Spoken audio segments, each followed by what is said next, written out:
How do you know you're awake right now? Not how you feel, not what you believe, but how you know. If your first impulse is to say, because I'm watching this and it feels real, imagine a world-class simulation feeding exactly these words and sensations into your mind. If you say, because I can feel my phone in my hand, imagine perfect electrical signals being sent to you imitating touch. If you say, because this is how the world always is and always has been, imagine an evil genius whose best trick is to fake your memories. That's the stage set by Descartes. His skepticism isn't defeatist, it's diagnostic. Strip away anything that can even possibly be false, senses, memories, the outside world itself, and see what remains. Eventually, Descartes finds one beam that won't collapse. If there is deception, then there is a thinker being deceived. I think, therefore I am. Consciousness is what survives that acid bath. But surviving isn't the same as building. From I exist to the world is like this is a long march. After Descartes, the real drama is reconstruction. How do you climb back to ordinary knowledge without fooling yourself? Well, for a long time, the tidy answer was this. To know something is just to have a true belief with good reasons. This is often called JTB, or justified true belief. Truth prevents illusions from counting. Belief ensures you're actually taking the claim to be the case, and justification adds the responsible scaffolding, the because. It's so reasonable that you almost want to applaud it, but then Edmund Gettier shows how easily that recipe bakes in luck. Picture this. You have excellent evidence that your colleague Jones will get the job, and that Jones has 10 coins in his pocket. So you infer, reasonably and competently, that the man who will get the job has 10 coins in his pocket. It turns out that you get the job, and by a quiet coincidence there are also 10 coins in your pocket. So your belief is true, and you believe it, and you were justified, but you did not know. The truth arrived by a route disconnected from your reason. It's like a dart that hits the bullseye only because a gust of wind hit it just right. You got lucky. But the moral is sharp. Justified true belief by itself can be true for reasons that don't make it knowledge. What you want is not truth plus reasons, but truth plus the right connection between the world and your mind. Philosophers wrote a generation of repairs to capture the right connection and fence out luck, like Michael Clark's first repair, which says, make sure none of your grounds are false. That sounds promising until you notice how truth can drift away from yesterday's reasons. Suppose Tina forms a belief that John owns a Ford on the basis of reliable testimony yesterday.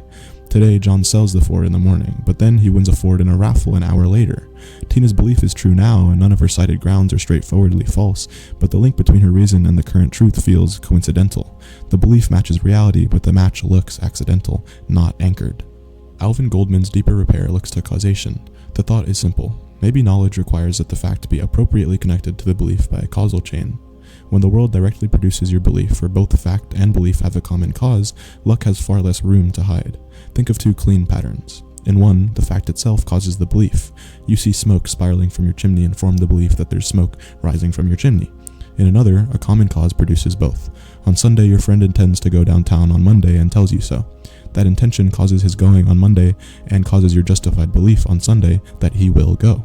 If he later changes his mind but is kidnapped and arrives downtown anyway, the Monday fact and your Sunday belief still match, but the causal bridge snapped, so that's not knowledge.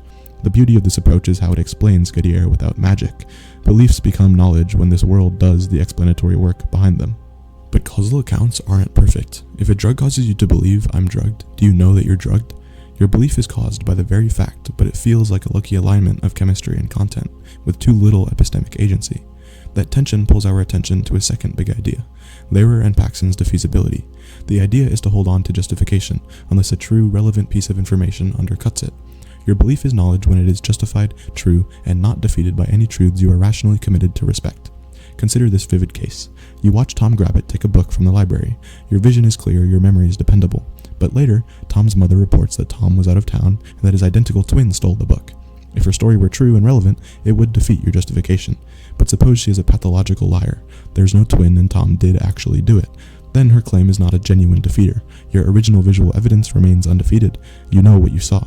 Defeaters must both be true and undermining, not just awkward to your story. This makes defeasibility a practical tool. Before you act, ask which truths, if learned, would rightfully overturn your reason. Other strategies tighten the leash on luck by thinking about nearby possibilities, like Nozick's sensitivity, which says if the proposition were false, then you wouldn't believe it, or Pritchard's safety, which says you wouldn't have been wrong even in all the nearby possible worlds. These moral guardrails explain why you don't really know that's a barn in a county full of barn facades that look perfect from the road. Even if you're staring at the one real barn, your method would too easily have gone wrong in a near case. By contrast, in a normal rural county of actual barns, your method is safe and your everyday knowledge returns. The lesson is not abstract. Methods are environment sensitive. Some neighborhoods demand higher standards as they act as stages that are designed to mislead. Each of these repairs, causal ties, defeasibility, safety, makes knowledge less fragile than mere luck. They also bring a practical rhythm to inquiry. First, trace the bridge. What is the path from world to belief? Did I see it, measure it, infer it from a cause that would also produce the fact? Second, scan for real defeaters. What truths would actually and fairly undercut the justification? Third, check the neighborhood. Is my method likely to go wrong in close variations of this case? When you habitually perform these three moves, a lot of everyday fog lifts. You don't become infallible, but you do become hard to fool. This is where Williamson's knowledge first idea enters. Basically what he says is that maybe we had it backwards. Don't try to build knowledge out of belief plus extras. Treat knowledge as the basic state you're aiming for. To know is to be in a successful world-connected state about a claim. What counts as your evidence is mostly what you already know. Justification is how responsibly you aim at knowing given your situation, and belief is your attempt to have knowledge, but it doesn't guarantee success. So instead of hunting for the magic add-on that upgrades belief into knowledge, ask yourself, do I actually know this right now? If not, what would get me there? Better sources, checks, or methods? This shift avoids endless patching and helps you get to the state that really matters, knowing. But all of this gets clearer with some scenarios. Imagine a bathroom scale that reads 5 pounds lighter one morning. A note on the mirror says the batteries were changed, so it may misread for a day. If that's true, it defeats your justification. If it's a prank and false, it doesn't defeat anything. Defeaters must be both true and undermining. So maybe you walk into a museum wing where 9 out of 10 pieces are replicas. You confidently point at the one real sculpture and say that's authentic. You're right, but it's unsafe, because in the nearby world, your method delivers falsehoods constantly. So if tomorrow you plan to be in the authenticated wing, the same judgment would be safe. The methods matter in context. So how about this? Suppose a mad scientist implants a flawless thermometer in Bart's brain. He forms true beliefs like it's 72 Fahrenheit without any idea why. The process is perfectly reliable, but does Bart really know? Our instincts want a blend of reliability and agency, some sense that Bart can cite, check, or integrate the source in a way that's responsive to reasons, not just stimulus. And consider intention as a common cause. Let's say your coach says Sunday night, tomorrow's practice is at 6 a.m. Her intention causes the 6 a.m. practice and causes your justified belief. On Monday, it happens at 6 a.m. because of that intention, so your Sunday belief did know. If instead a storm cancels practice and an administrator independently schedules a surprise 6 a.m. meeting, your Sunday belief matches the time, but it lost its bridge to the fact. The timing is a coincidence, but not your knowledge. Now translate all this into a playbook for reality. Start your claims at the right attitude. Say what you know, what you merely believe, and what you're guessing. That's not pedantry, it's just navigation. It tells you and others how much weight a claim should carry. Next, map the bridge from world to belief. Because I read it once is fragile. Because the lab report from last week uses method X with known error rates Y, and I cross-checked with independent source Z, that's tight.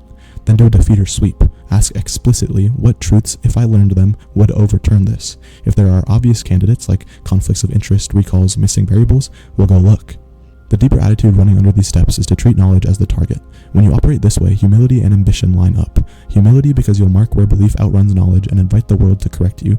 Ambition because you'll actively search for the evidence that upgrades belief into knowledge. It changes conversations. Instead of wrestling to win, you're collaborating to find solid ground. So let's return to the opening question. How do you know you're awake? Well, you have a thick web, sensory inputs that cohere with memory and with other testimony, no undefeated truths that undercut the story, methods that would lead you the same way in all similar circumstances, and a causal flow from world to belief that you can sketch without hand-waving. You don't need certainty beyond all possibility.